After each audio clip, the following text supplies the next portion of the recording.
Mis hermanos, muy buenas noches, que el Señor les bendiga. Bueno, para hoy, el Señor me da la oportunidad de compartir su bendita y maravillosa palabra. Vamos a iniciar con una oración, a colocarle este tiempo de reflexión de la palabra, para que Él sea primeramente abriendo nuestros corazones, hablando a nuestras vidas, y que Él sea poniendo su palabra en mi boca. Amén.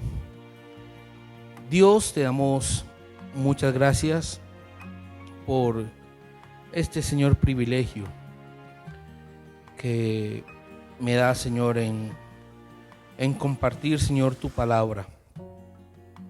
Pido, Señor, que así, Señor, como has hablado a mi vida, también, Señor, hable, Señor, a mis hermanos aquí presentes, oh Dios. Pedimos, Señor, que tu palabra sea clara, Señor, sea viva, Señor, sea eficaz, y que ella, Señor, sea lámpara y lumbrera, Señor, a nuestro caminar. La gloria y la honra sean para ti, en Cristo Jesús. Amén. Bueno, mis hermanos, en la noche de hoy quiero compartirles acerca del profeta Elías y los profetas de Baal. Entonces, antes de empezar con la enseñanza, quiero contextualizarlo un poco, porque para entender cómo Dios utiliza al profeta Elías para exhortar, para hacer un cambio en la vida del pueblo de Israel, debemos entender un poquito el contexto histórico. Entonces, en el tiempo de Elías, Israel estaba dividido en dos reinos: reino del norte y reino del sur. El reino del norte era conocido como Israel, cuya capital era Samaria, y el reino del sur era conocido como Judá, cuya capital era Jerusalén, ¿cierto? Entonces, Elías vivió en el siglo 9 antes de Cristo. Era un periodo de mucha inestabilidad política y religiosa. En Israel, los reyes de Israel y Judá, a menudo, ellos tenían muchos conflictos entre sí, y también tenían muchos conflictos con países vecinos como era Siria y Asiria. Además, Israel estaba en crisis, ya que muchos israelitas habían abandonado la fe del Señor verdadero y habían adoptado la adoración a otros dioses, en este caso a un dios pagano llamado Baal, que más adelante le voy a explicar qué se creía de Baal, ¿cierto? Entonces, la historia de Elías y los profetas de Baal tuvo lugar durante el reinado del rey Acab. Y el rey Acab es un ejemplo, es un ejemplo de la lucha entre la adoración a Dios y la adoración a dioses falsos o a dioses paganos en Israel. La victoria que tuvo Elías sobre los profetas de Baal fue vista como un momento decisivo en la lucha contra la idolatría, y ayudó a fortalecer la fe en el Dios verdadero en Israel.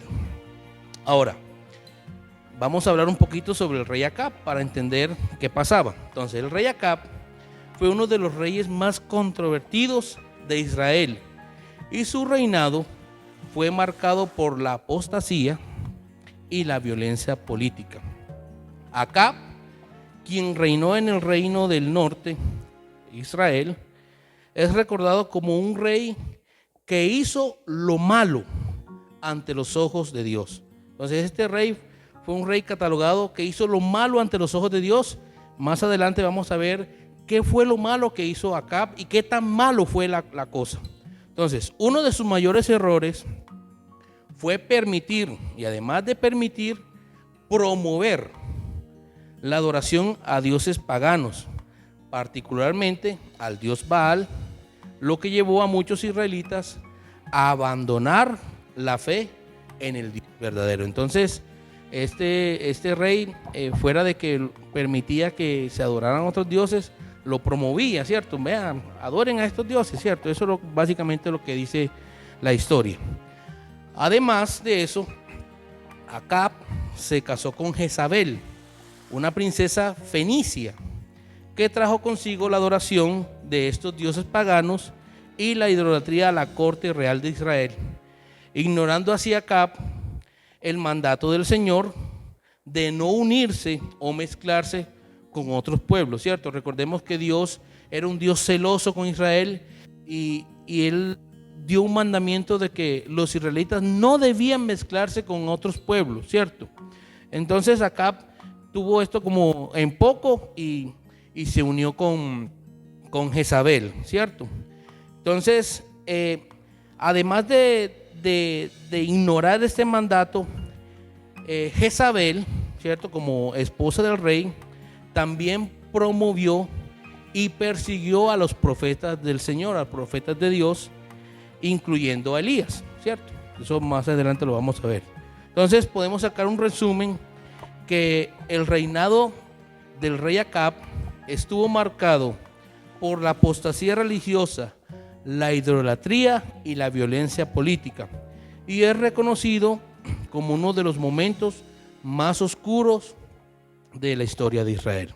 Entonces yo los invito, vamos a abrir en el libro de Primera de Reyes, el capítulo 16, versículos 29 al 34. Vamos a hacer entonces esta pequeña lectura para ir, digamos, entendiendo un poco lo que pasaba, ¿cierto? Toda esta historia, el contexto histórico que le estoy comentando, lo que estaba aconteciendo, ¿cierto? Entonces, Primera de Reyes 16, versículos 29 al 34, dice así: comenzó a reinar Acab, hijo de Omri, sobre Israel en el año 38 de Asa, rey de Judá. Y reinó Acab, hijo de Omri, sobre Israel en Samaria 22 años. Y Acab, hijo de Omri, hizo lo malo ante los ojos de Jehová.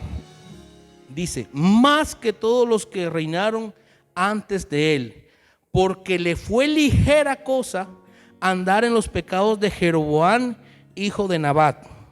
Y tomó por mujer a Jezabel, hija de Et-Baal, rey de los Sidonios, y fue y sirvió a Baal, y lo adoró. E hizo altar a Baal en el tiempo de Baal, que él edificó en Samaria. Hizo también Acab una imagen de acera, haciendo así Acab más que todos los reyes de Israel que reinaron antes que él, para provocar la ira de Jehová, Dios de Israel. En su tiempo, y él de Betel reedificó a Jericó, a precio de la vida de Abiram, su primogénito, echó el cimiento, y a precio de la vida de Segub, su hijo menor, puso sus puertas, conforme a la palabra que Jehová había hablado por Josué, hijo de Nun. Esto, pueden sentarse mis hermanos, esta última cosita también, esto es una perla muy importante, porque el reinado del rey Acab, él permitió, fue permisivo para que este personaje y él de Betel reedificara la ciudad de Jericó, ¿cierto? En Josué 6:26 dice así de la siguiente manera: eso fue una maldición que Dios hizo por medio de Josué, y dice: en aquel tiempo hizo Josué un juramento diciendo: maldito delante de Jehová el hombre que se levantare y reedificare esta ciudad de Jericó. Sobre su primogénito eche los simientes de ella, y sobre su hijo menor asiente sus puertas. Entonces, esta profecía fue cumplida lamentablemente en el reinado del rey Acab. Entonces vamos a hablar un poquito acerca de los dioses que se estaban adorando en el momento del rey Acab. Entonces vamos a comenzar con la diosa Acera. Entonces la diosa Acera era adorada por los cananeos y los fenicios. Dice que la diosa Cera era representada por una figura femenina. Y a menudo era representada con una figura femenina con senos grandes y un vientre prominente. Y esta diosa era asociada con la fertilidad y la maternidad. Entonces esta diosa hacía eso. Por otra parte, como dice aquí en el versículo 31, dice: porque le fue ligera cosa andar en los pecados de Jeroboam, hijo de Nabat. Entonces, los pecados de Jeroboam, si de pronto recuerdan un poco, fue el primer rey que hubo en Israel cuando se dividió el reino en dos, ¿cierto? Y Jeroboam, después que se dividió ese reino, cometió varios pecados. Y fue, digamos, que fue la construcción de 2 becerros de oro y la instalación, uno en Betel y el otro en Dan, lugares que se convirtieron en centros de adoración pagana para los israelitas. La creación de estos becerros de oro fue un acto de idolatría y una violación directa del primer mandamiento de los 10 mandamientos que Dios entregó a Moisés. También se le atribuye a Jeroboam la institución de una religión falsa y corrupta en Israel y el renombramiento de sacerdotes no levitas. Recordemos que en el pueblo de Israel los levitas eran los únicos que tenían derecho a ofrecer sacrificios, a ofrecer cultos al Señor por medio de ellos. Pero este rey Jeroboam tomó eso en vano, ¿cierto? Y entonces, en resumen, el pecado de Jeroboam fue desobedecer a Dios y crear y fomentar la adoración de ídolos, y al desviarse del camino del Señor, establecer una religión falsa. Entonces dice que Acab, digamos, prosperó en este tipo de práctica, ¿cierto? Y dice que tuvo en poco las normas del Señor, sino que más bien se dedicó pues a esto. Entonces Dios hace un llamado y llama al profeta Elías bajo este contexto histórico que estamos viendo, este momento tan turbio que estaba viviendo el pueblo de Israel. Y Dios hace un llamado a Elías, y lo encontramos en el capítulo 17, versículo 1 de Primera de Reyes, ¿cierto? En Primera de Reyes vamos a centrar toda esta lectura. Entonces dice Primera de Reyes 17:1: entonces Elías tisbita, que era de los moradores de Galat, hijo de Acab, dijo Acab, vive Jehová, Dios de Israel, en cuya presencia estoy, que no habrá lluvia ni rocío en estos años, sino por mi palabra. Entonces debemos entender algo, y es que el agua era pues un recurso muy importante para los israelitas en el reinado del rey Acab, obviamente, ya que era esencial para la supervivencia y la prosperidad del pueblo y la tierra. Israel en ese entonces era un país agrícola, ¿cierto? Y los cultivos dependían en gran medida del agua, de lluvia y de los ríos para su crecimiento. Elías, al dar la palabra de parte de Dios, daba un juicio al pueblo de Israel, ya que experimentarían una sequía prolongada que afectaría la disponibilidad de agua y por lo tanto la producción de alimentos y la economía en general. Algo bastante drástico lo que Dios había hecho con el pueblo. Por otra parte, para que recordemos que Acab y su esposa Jezabel adoraban a dioses paganos, especialmente ¿a qué dios? Al dios Baal, ¿cierto? Ese era como el dios que más adoraban. Quien era considerado, ojo con esto, quien era considerado por los paganos el dios de la lluvia y las tormentas. Entonces por eso Dios hace un ataque a Israel y cesa la lluvia, ¿cierto? Y dice que no habrá ni siquiera rocío pues en la tierra, ¿cierto? Ataca con eso es porque Baal era considerado por estos pueblos paganos como el dios de la lluvia y las tormentas. Entonces, en vez de Acab, digamos, volver su mirada al Señor y arrepentirse de pecado y de todo lo que había hecho mal, Acab fue todo lo contrario. Y es un intento por digamos, obtener lluvia y eso. Lo que hizo fue simplemente Acab y Jezabel promover la adoración a estos dioses paganos, ¿cierto?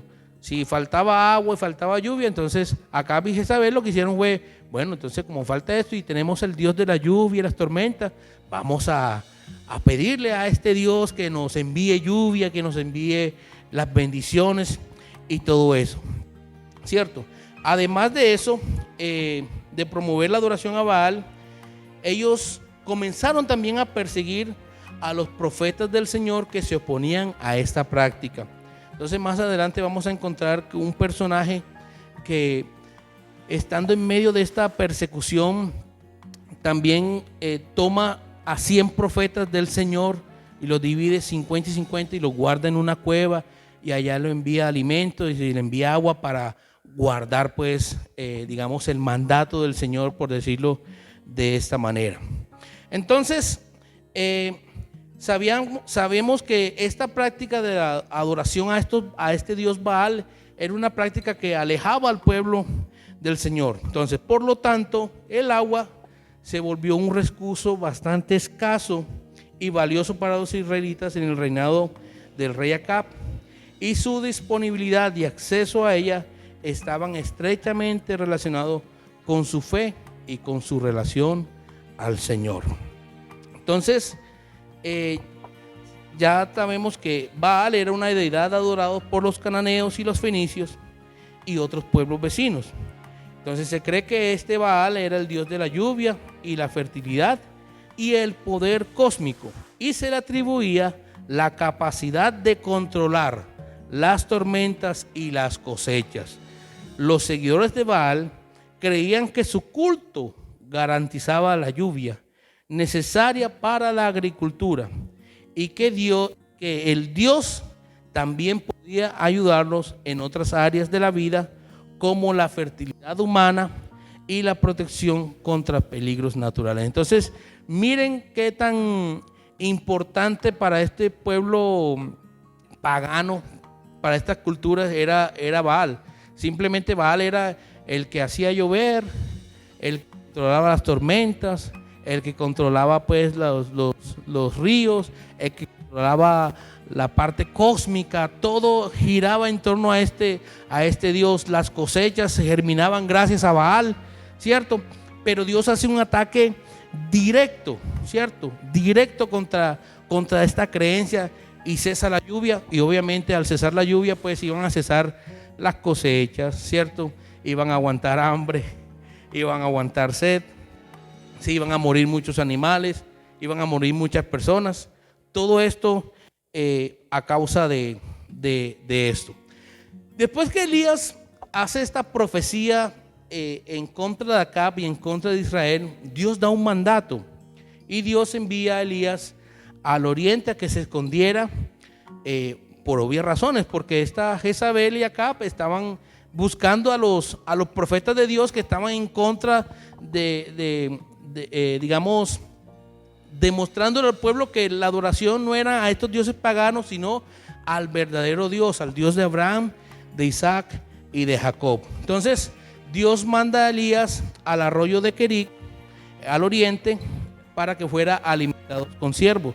Eso lo encontramos en Primera de Reyes, capítulo 17, versículos 2 al 7, dice así de la siguiente manera: y vino a él palabra de Jehová diciendo: apártate de aquí y vuelve al oriente y escóndete en el arroyo de Kerit que está frente al Jordán. Beberás del arroyo, y yo he mandado a los cuervos que te den allí de comer. Y él fue e hizo conforme a la palabra de Jehová, pues se fue y vivió junto al arroyo de Kerit que está al frente de Jordán. Y los cuervos les traían pan y carne por la mañana, pan y carne por la tarde, y bebía del arroyo. Pasado algunos días se secó el arroyo porque no había llovido sobre Israel. Entonces imagínense esa situación, ¿no? El profeta lo manda el Señor a que se fuera para el arroyo, ¿cierto? Él llega allá y Dios, de una manera sobrenatural, envía unos cuervos, unos pájaros que le llevaran pan y carne en la mañana, pan y carne en la noche, en la tarde, y él simplemente tomaba agua de este arroyo. Pero a raíz de la profecía que había dado este profeta, se secó el arroyo porque obviamente no había llovido en Israel. Entonces, luego que se seca este arroyo, Dios habla a Elías, ¿no? Eso lo encontramos, no lo voy a leer, pero lo encontramos bueno, sí lo voy a leer aquí. Lo encontramos en el capítulo 17, versículos del 8 a 24. Dios envía a Elías a Sarepta de Sidón, a la casa de una viuda para ser sustentado. Ahí suceden varias cosas y es que nunca escaseó. Recordemos que cuando llega él encuentra una situación bastante difícil porque esta viuda la encuentra recogiendo unas leñas, ¿cierto? Y Elías le dice, mira, dame de comer. Y la viuda dice, mire, la verdad no tengo nada en mi casa, estoy recogiendo estas leñas para hacer una torta con mi hijo, comer y morirnos. Imagínense la desesperación que tenía la esperanza pues que tenía esta mujer. Y Elías le dice, hombre, mira, ¿sabes qué? Vea, vaya y haga la torta, deme a mí primero y yo te digo que no va a faltar ni aceite ni harina en tu casa. Y tal cual como dijo el profeta Elías, así fue. Dice que nunca escaseó ni la harina ni el aceite. Y dije que hasta que lloviera, pues, ¿cierto? Entonces, esta viuda siempre tuvo garantizado, pues, la alimentación por parte del Señor por mantener a un hombre, a un profeta de Dios.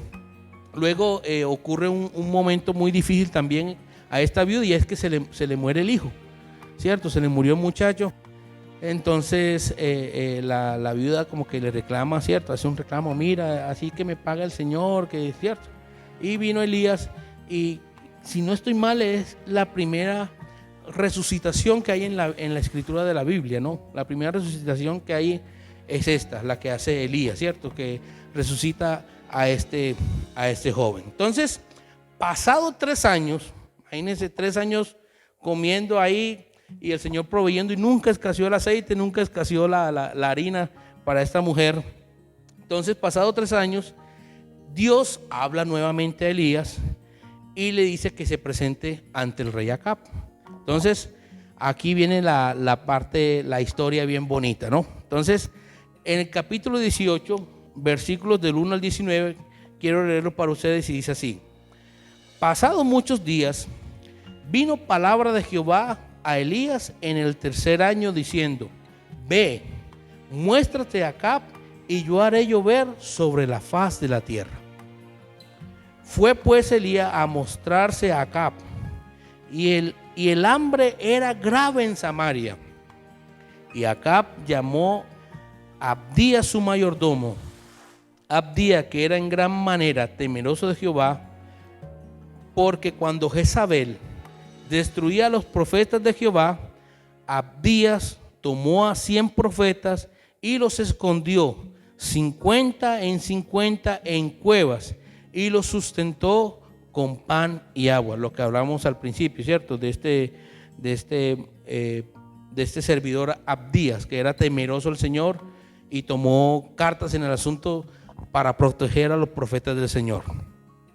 Dijo pues Acab a Abdías: ve por el país a todas las fuentes de agua y a todos los arroyos, a ver si acaso hallaremos hierba con que conservemos la vida de los caballos y las mulas, para que no nos quedemos sin bestia. Imagínense cómo sería la situación tan difícil. Y dividieron entre sí el país para recorrerlo. Acab se fue por un camino y Abdías se fue separadamente por otro. Y yendo Abdías por el camino, se encontró con Elías, y cuando lo reconoció, se postró sobre su rostro y dijo: ¿no eres tú mi señor Elías? Y él le respondió: yo soy.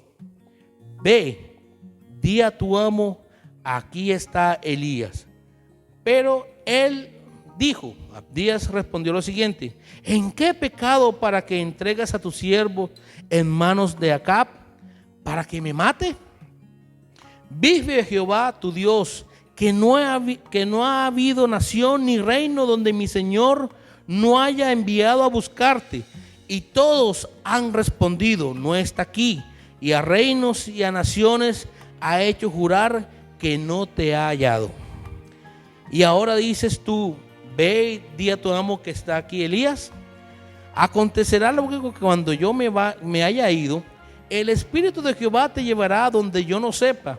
Y al venir yo y dar las nuevas a Acab, al no hallarte, él me matará, y tu siervo teme a Jehová desde su juventud. No ha sido dicho a mi señor lo que hice cuando Jezabel mataba a los profetas de Jehová, que escondía 100 varones de los profetas de Jehová, de 50 en 50 en cuevas, y los mantuve con pan y agua. Entonces esto era un secreto que Jezabel y Acab no sabían, ¿cierto? Y ahora dices tú: ve, di a tu amo, aquí está Elías para que me mate. Entonces le dijo Elías: vive Jehová de los ejércitos, en cuya presencia estoy, que hoy me mostraré a él, hablando del rey Acab. Entonces Abdías fue a encontrarse con Acab y le dio el aviso, y Acab vino a encontrarse con Elías. Ojo a este versículo. Cuando Acab vio a Elías, le dijo: ¿eres tú el que turbas a Israel?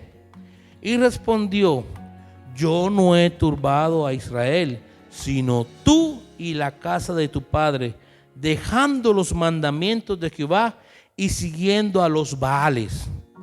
Envía pues ahora y congrégame a todo Israel en el monte Carmelo, y los 450 profetas de Baal y los 450 profetas de Acera que comen de la mesa de Jezabel. Entonces, miren esta declaración como tan ingenua, tan, digamos, tan tonta que hace Acab, ¿cierto? Dice: ¿eres tú el que turbas a Israel? ¿Cierto? Entonces, nosotros lo que podemos decir es que el pecado, ¿cierto?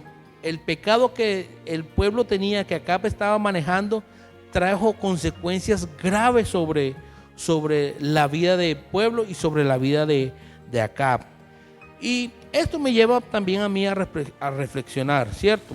Y que nuestro pecado, cuando tú y yo pecamos al Señor, ¿cierto? Esto también trae consecuencias negativas a nuestra vida, y no debemos culpar a otros de esas consecuencias.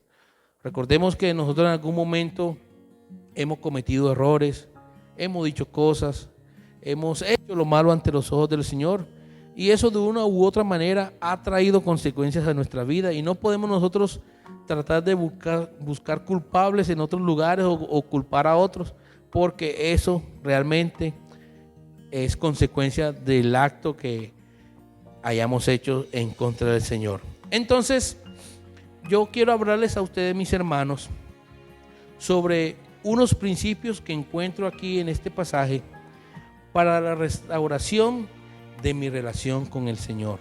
Si nosotros estamos pasando en estos momentos por un momento difícil, oscuro, debemos tener en cuenta lo que hizo Elías, o cómo Dios utilizó a Elías para restaurar la relación de Israel con Dios, o con Dios con Israel, ¿cierto?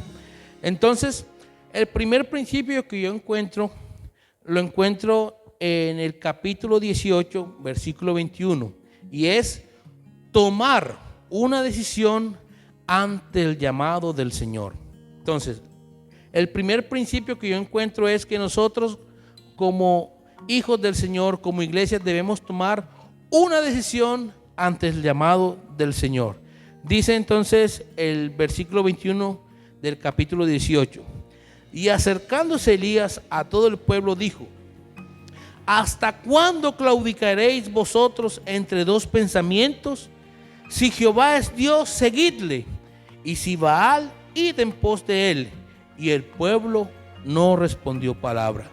Entonces la pregunta aquí que nosotros podemos reflexionar es: ¿cómo nosotros vamos a responder al llamado que Dios hace a nuestra vida, hacia tu vida, hacia mi vida, ¿cierto?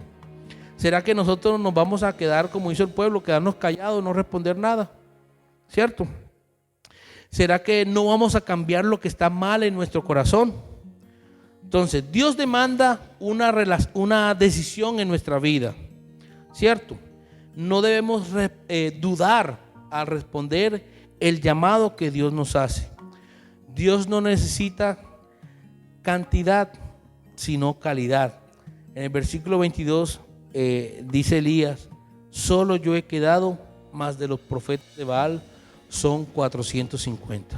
Entonces miren que un solo hombre cómo estremeció una nación dándole obediencia al Señor.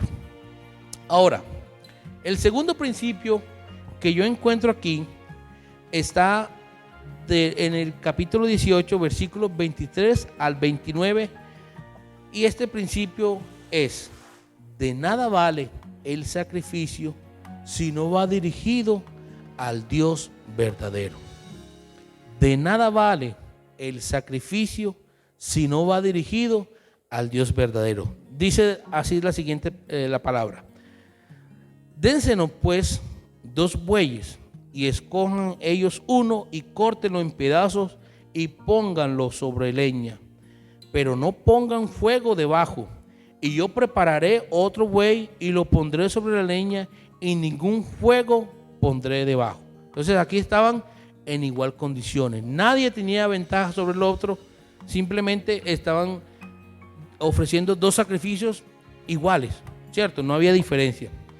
Ahora dice Elías: invocad luego vosotros el nombre de vuestros dioses, y yo invocaré el nombre de Jehová. Y el Dios que respondiere por medio de fuego, ese sea Dios. Y todo el pueblo respondió diciendo: bien dicho.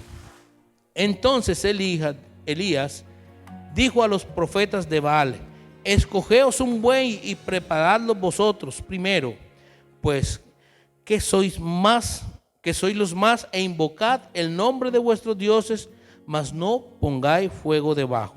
Y ellos tomaron el buey que le fue dado y lo prepararon, e invocaron el nombre de Baal desde la mañana hasta el mediodía, diciendo: Baal, respóndenos.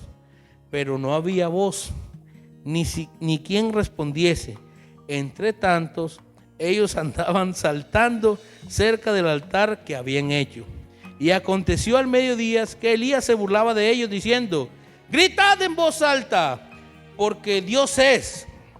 Quizás está meditando, o tiene algún trabajo, o va en camino. Tal vez duerme y hay que despertarle.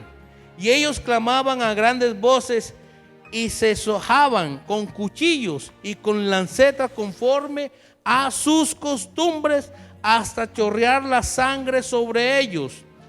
Pasó el mediodía y ellos siguieron gritando frenéticamente hasta la hora de ofrecerse el sacrificio, pero no hubo ninguna voz, ni quien respondiese ni escuchase. Entonces yo me imagino esta práctica de estos profetas gritando: Baal, por favor, manda fuego. Y cogían con cuchillos y se cortaban y hacían de cuanta cosa, con lancetas se cortaba el uno al otro, porque era la costumbre. Así era como ellos adoraban a este Dios. Pero dice la escritura que no hubo respuesta, ni una voz, nada. No hubo respuesta de este Dios falso, ¿cierto? Y Elías, en una forma sarcástica, comienza y dice vean, de pronto está por allá dormido el hombre, griten más duro, ¿cierto? O quizás está en camino, quizás el hombre se le olvidó, no sé. Vamos a ver qué pasa, ¿cierto? En tono de burla. Entonces seguramente los profetas de Baal hacían todo lo humanamente posible para tener una respuesta. No importa cuánto se esforzaran en conseguir eso, nunca iban a obtener respuesta alguna, porque toda su dedicación estaba siendo dirigida a un falso Dios. ¿Cierto? Ahora, la pregunta que nosotros debemos hacernos: cuando nosotros hacemos sacrificio, ¿a quién quizás está dirigido ese sacrificio? Y quizás de pronto, como estos profetas, estamos haciendo un sacrificio bajo nuestras propias fuerzas, ¿cierto? Entonces fíjense que estos profetas, por más que se esforzaran, por más que se cortaran, por más que brincaran, por más que gritaran, nunca iban a obtener respuesta, porque todo lo estaban haciendo, primero, bajo sus fuerzas, y segundo, a la persona o al Dios que no corresponde. Entonces es la pregunta.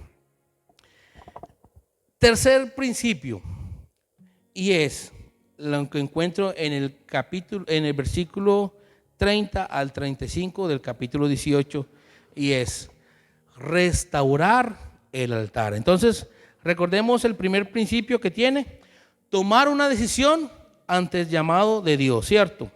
Segundo principio: de nada vale el sacrificio si no va dirigido al Dios verdadero. Tercer principio, entonces, es restaurar el altar. Restaurar el altar. Dice el versículo 30: entonces dijo Elías a todo el pueblo: acercaos a mí. Y todo el pueblo se le acercó y arregló el altar de Jehová, que estaba arruinado. Entonces, ¿cómo estaba el altar del Señor? Arruinado, dice la Escritura. Y entonces Elías viene y comienza a restaurar ese altar. Y tomando Elías 12 piedras, versículo 31, conforme al número de las tribus de los hijos de Israel, de Jacob, al cual había sido dada palabra de Jehová diciendo: Israel será tu nombre, edificó con las piedras un altar en nombre de Jehová.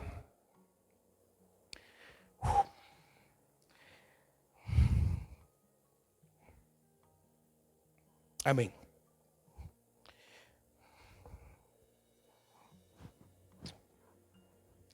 Después hizo una zanja alrededor del altar, en que cupieran 2 medidas de grano.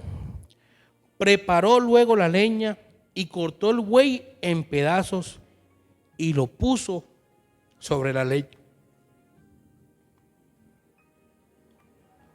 Perdón, mis hermanos. Y dijo: llenad 4 cántaros de agua y derramadla sobre el holocausto y sobre la leña. Y dijo: hacedlo otra vez. Y otra vez lo hicieron. Y dijo aún: hacedlo la tercera vez. Y lo hicieron la tercera vez. ¿Cierto? Echaron agua sobre este cántaro. Yo me puse aquí a sacar la cuenta de estos cántaros. Fueron 4 cántaros y fueron 3 veces que hicieron. Fueron 12 veces que echaron 12 cántaros de agua sobre este sacrificio. Dice que de manera que el agua corría alrededor del altar y también se había llenado la zanja de agua. Entonces, la pregunta aquí es: ¿qué habla Dios a tu vida? ¿Debes restaurar o debemos restaurar el altar de nuestro corazón? Tenemos áreas quizás donde Baal o algún Dios está tomando control de eso. Pues no seamos como el pueblo de Israel y tomemos la decisión de restaurar nuestro altar a Jehová. Restaurar el altar de nuestro corazón al Señor. Cuarto principio que encuentro en este pasaje es reconocer nuestra necesidad de Dios. El versículo 36 al 37 dice: cuando llegó la hora de ofrecerse el holocausto, se acercó el profeta Elías y dijo: Jehová, Dios de Abraham, de Isaac y de Israel, sea hoy manifiesto que tú eres Dios en Israel y que yo soy tu siervo y que por mandato tuyo he hecho todas estas cosas. Respóndeme, Jehová, respóndeme, para que conozca este pueblo que tú, oh Jehová, eres el Dios y que tú vuelves a ti el corazón de ellos. Entonces, toda esta historia, todo este pasaje, toda esta historia de los profetas de Baal, de la sequía, de que no hubo lluvia, de que no hubo nada sobre Israel, el hambre, la hambruna, la sequía, que los animales se murieran, que no haya cultivo. Todo esto se encierra en este propósito, y es para que conozca este pueblo que tú, oh Jehová, eres el Dios, y que tú vuelves a ti el corazón de ellos. Cuando hay una oración genuina y sincera, Dios escucha. Y Él es el único que puede cambiar la condición de nuestro corazón. Él puede volver el corazón del hombre y dar el giro para que podamos ver su respuesta. Entonces, toda esta historia es con el propósito para que el pueblo conociera que Jehová es el Dios verdadero y que el Señor es el único que podía volver el corazón del pueblo hacia Él. Y el último principio, mis hermanos, lo encuentro en el versículo 38 al 40, y es que Dios responde la oración, pero demanda una acción. Dios responde la oración, pero demanda una acción. Dice así: entonces cayó fuego de Jehová y consumió el holocausto, la leña, las piedras y el polvo, y aún lamió el agua que estaba en la zanja. Viéndolo todo el pueblo se postraron y dijeron: Jehová es Dios, Jehová es Dios. Entonces Elías dijo: prended a los profetas de Baal para que no escape ninguno. Y ellos los prendieron y los llevó Elías al arroyo de Cisón, y allí los degolló. Entonces vean cómo fue el poder del Señor. Lo que ellos habían hecho con los profetas del Señor, de perseguirlos, de matarlos, entonces Dios también responde a este momento, ¿no?, tan efusivo. Entonces vemos que Dios demuestra su grandeza y que solo quiere que nuestras vidas sean un altar donde ofrezcamos sacrificios solo y para Él. Que reconozcamos que Él es el Dios verdadero, pero también que sea quitado todo aquello que quiera ocupar el lugar que Él se merece. Amén. Entonces, mis hermanos, esta fue la reflexión que yo quería compartir con ustedes en esta noche. Y bueno, espero que Dios haya hablado a nuestras vidas. A mi vida habló grandemente, y espero que esta palabra también les haya bendecido. Buen Dios, te damos infinitas gracias, porque tú, Señor, nos haces un llamado, Señor. Haces un llamado, Señor, a nuestros corazones, y nos dices, Señor, a quién queremos servir, si a ti o a los Baales, Señor, a todo aquello que quiere, Señor, ocupar el lugar que tú mereces. Señor, queremos, Señor, decirte que no queremos ser como este pueblo que quedó callado, Señor, sino tomar una decisión, Señor, una decisión de seguirte, una decisión, Señor, de reconocer que tú eres el Señor, el Dios de nuestra vida, y que tú, Señor, si hay sequedad, Señor, en nuestros corazones a causa de nuestro pecado, hoy, Señor, nos arrepentimos. Hoy, Señor, reconocemos que tú eres el Señor. Hoy reconocemos que necesitamos de ti, y que envíes, Señor, por favor, lluvia, Señor, sobre nuestros corazones. Que envíes bendiciones, Señor, sobre nuestras vidas, y que tu nombre sea glorificado. En Cristo Jesús hemos orado. Amén.